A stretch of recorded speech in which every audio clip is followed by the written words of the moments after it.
Hello there. What is going on, everyone? Today we are learning a little bit more about how the wings are going to work for the Gauntlet Fighter for X-Wing 2nd Edition or 2.5. The Gauntlet Fighter is going to be coming out soon, and we got some more previews. We've been getting previews about twice a week from Atomic Mass Games, usually on Wednesdays and Fridays, and we got a pretty interesting one with the Gauntlet Fighter. If you guys are new here, be sure to click that subscribe button, like the video, share the video, all that good stuff. It definitely helps me out. Plus, we're still giving away a lightsaber, and all it takes to enter to win that is to be a subscriber and leave a comment on this or one of my videos. Also, big shout out to today's sponsor, Luxury Playstyle. Be sure to check out luxuryplaystyle.com. If you didn't get what you wanted for Christmas, make sure you get yourself some amazing full metal tokens. You're going to save 15% by using code Crabbok VIP. All right, so the Gauntlet Fighter has a dial that doesn't give it a whole lot of ability to turn around. Now, this is not the first time we have seen this dial with its zero stop and a couple of blue maneuvers. You know, it's not super fast, but it doesn't have any K turns or S loops or anything like that. But what it does have is a configuration. And it had, we have heard that it was going to have a configuration to make it work with the wings. This is something that a lot of ships that have movable parts tend to have. And this one is actually going to be very reminiscent of the U-Wing.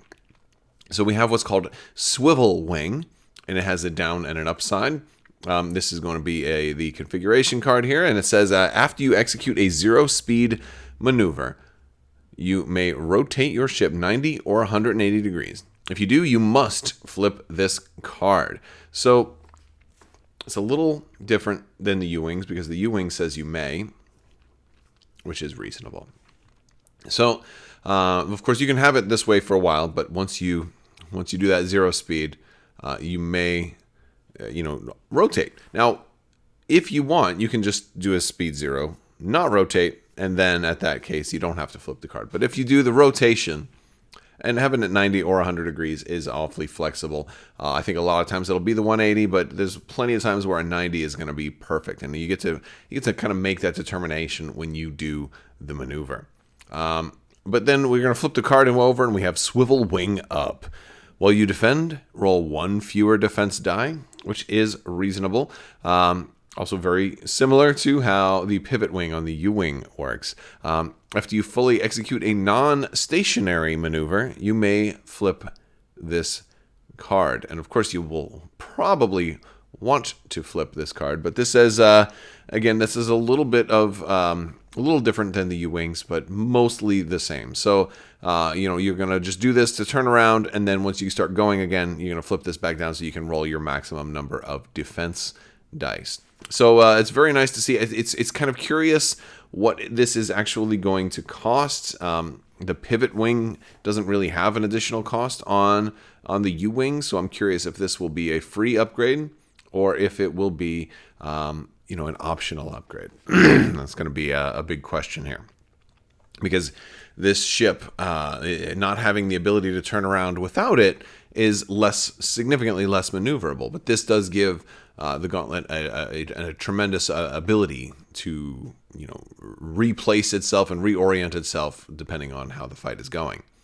And we have a pilot that is going to actually make some pretty interesting use of this, Captain Hark for the Empire. Now, Captain Hark was one of those white armored Mandalorian super commandos that was working with Gar Saxon and the Saxon clan in Star Wars Rebels. So this is Captain Hark at Initiative 3 in the Empire. I believe we'll probably end up getting Gar Saxon or somebody else. Some of the I think there was a brother too. There was another Saxon brother as well. So there's definitely other named Mandalorians for the Empire that they can certainly use. But this is a very interesting one at Initiative 3. So Captain Hark says, after you reveal a zero-speed maneuver, if you are equipped with swivel wings down, you must execute a one-speed side-slip maneuver of the same difficulty instead. After you execute that maneuver, you must flip swivel wings down. So the side slip is really interesting. There's it was only the the droid's HMP gunship that could do that so far. So that was an interesting way to kind of do like almost like a circular strafe. You take the one bank and you kind of put it on the side, and then it's almost like you're doing a barrel roll, but just doing a curved inward strafing sort of barrel roll.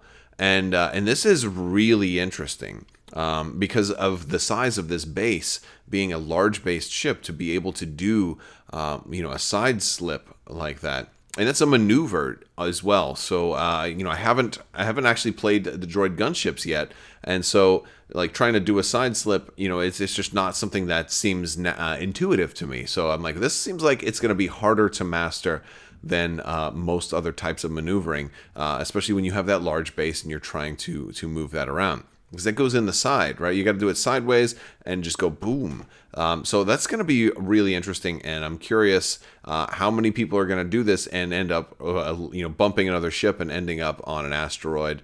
Because this just seems really dangerous to me, running the risk of not being able to take a shot on a ship that's probably going to cost somewhere probably close to 70 points, or if not more, by the time you get all your upgrades on there.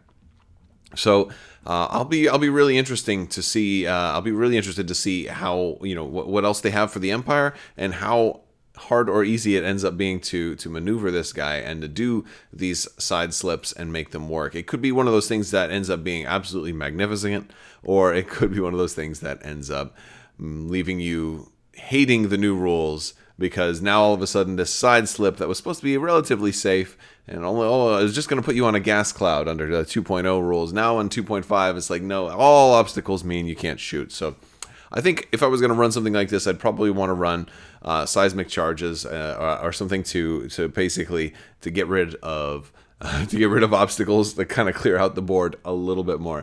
So that could be maybe a fun thing to do.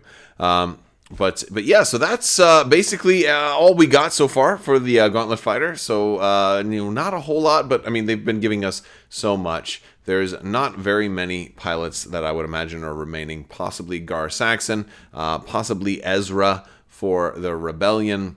Maybe even Sabine. I wanted to hear from you guys. Let me know who else you think we're going to see in the pilot seat for the Gauntlet Fighter, and do you plan on picking one of these up on launch day? Have you pre-ordered already, or are you going to kind of wait and see? I always think it's really cool to be able to get ships that have moving parts, and in this one, especially with how big it's going to be on the table, I can't wait to get one of these. It's going to look so pretty. I'm wondering how many of you are going to probably pick up more than one copy as well, because it is a big old ship. Alright guys, that's going to do it for today's video. I want to thank you guys for hanging out with me. Thank you all for your support. Thanks to my patrons for continuing to support the channel. You are all awesome, and I look forward to having some more of the 12 Days of Life Day giveaways to toss out onto Patreon. I will talk to you guys later, and always remember, never drive with your head backwards.